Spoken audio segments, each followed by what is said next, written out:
નવરચિત વાવથરા જિલ્લો આગામી 26મી જાન્યુઆરીએ ઇતિહાસ રચવા જઈ રહ્યો છે। આ વર્ષે 77માં રાજ્ય કક્ષાના પ્રજાસત્તાક પર્વની ભવ્ય ઉજવણી અહીં થનાર છે, જેમાં રાજ્યપાલ અને મુખ્યમંત્રીના હસ્તે જિલ્લાને કરોડો રૂપિયાના વિકાસ કામોની ભેટ મળશે। વાવથરા જિલ્લાના નાગરિકો માટે આ પ્રજાસત્તાક પર્વ વિકાસના નવા દ્વાર ખોલનારો સાબિત થશે। જિલ્લા કલેક્ટર જે.એસ. પ્રજાપતિએ પત્રકાર પરિષદમાં જણાવ્યું કે ઉજવણીના ભાગરૂપે કુલ 207 કરોડ 55 લાખ રૂપિયાના વિકાસ કામોનું લોકાર્પણ અને ખાતમુહૂર્ત કરવામાં આવશે, જેમાં 23 કરોડ 23 લાખના ખર્ચે પૂર્ણ થયેલા 6 કામોનું લોકાર્પણ થશે, જ્યારે 184 કરોડ 32 લાખના ખર્ચે બનનારા 19 નવા કામોનું ખાતમુહૂર્ત કરાશે।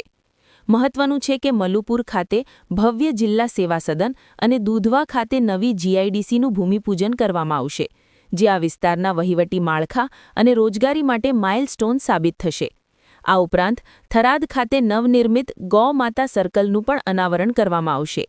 આ જાહેરાત સમયે નિવાસી અધિક કલેક્ટર તુષાર જાની સહિત માહિતી વિભાગના ઉચ્ચ અધિકારીઓ હાજર રહ્યા હતા। 26 જાન્યુઆરીએ જે પ્રજાસત્તાક પર્વની ઉજવણી છે તેમાં વહીવટીતંત્રએ ખૂબ સારી રીતે તેની તૈયારી કરી દીધી છે। માનનીય મુખ્યમંત્રી શ્રી ભૂપેન્દ્રભાઈ પટેલ સાહેબ અને માનનીય ગવર્નર સાહેબ 25 તારીખે અહીં પધારવાના છે। એમના સવારે 10 વાગ્યાથી શરૂ માનનીય મુખ્યમંત્રીશ્રીના સવારે 10 વાગ્યાથી એ કાર્યક્રમ શરૂ થઈ જવાના છે। તેમના જે મુખ્ય કાર્યક્રમ છે તેમાં મુખ્ય કાર્યક્રમ જિલ્લા સેવા સદનનું ભૂમિપૂજન અને દૂધવા ખાતે જીઆઈડીસી એ બંનેનું ભૂમિપૂજન માનનીય સીએમ સાહેબના હસ્તે રાખવામાં આવ્યું છે।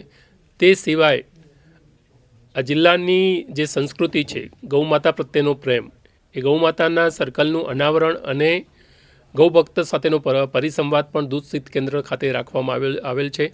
એ પણ માનનીય મુખ્યમંત્રી સાહેબના હસ્તે એ કાર્યક્રમ કરવામાં આવનાર છે। મુખ્યત્વે 25મી તારીખે સાંજે જે સાંસ્કૃતિક કાર્યક્રમ કરવામાં આવનાર છે તેની તૈયારી વહીવટીતંત્ર દ્વારા ખૂબ સારી રીતે કરવામાં આવી છે। આ જિલ્લાની સંસ્કૃતિ અને આ જિલ્લાની વિરાસત તેમાં ઉજાગર થાય તે પ્રકારના પ્રયત્ન રાજ્ય સરકાર દ્વારા કરવામાં આવ્યા છે। જિલ્લાના દરેક ગામમાંથી લોકો આ કાર્યક્રમને જોઈ શકે, માણી શકે એ પ્રકારની વ્યવસ્થા જિલ્લા વહીવટીતંત્ર દ્વારા કરવામાં આવી છે। તે જ રીતે 26 તારીખે પણ દરેક ગામમાંથી ધ્વજવંદનના કાર્યક્રમમાં લોકો જોઈન્ટ થઈ શકે એના માટેની વ્યવસ્થા પણ જિલ્લા વહીવટીતંત્ર દ્વારા કરવામાં આવી છે। આગામી પ્રજાસત્તાક દિન વાવથરા જિલ્લાના વિકાસના નકશા પર એક નવો સૂર્યોદય લઈને આવશે। આ ઉજવણીને સફળ બનાવવા માટે અત્યારે જિલ્લા તંત્ર દ્વારા યુદ્ધના ધોરણે તૈયારીઓ શરૂ કરી દેવામાં આવી છે।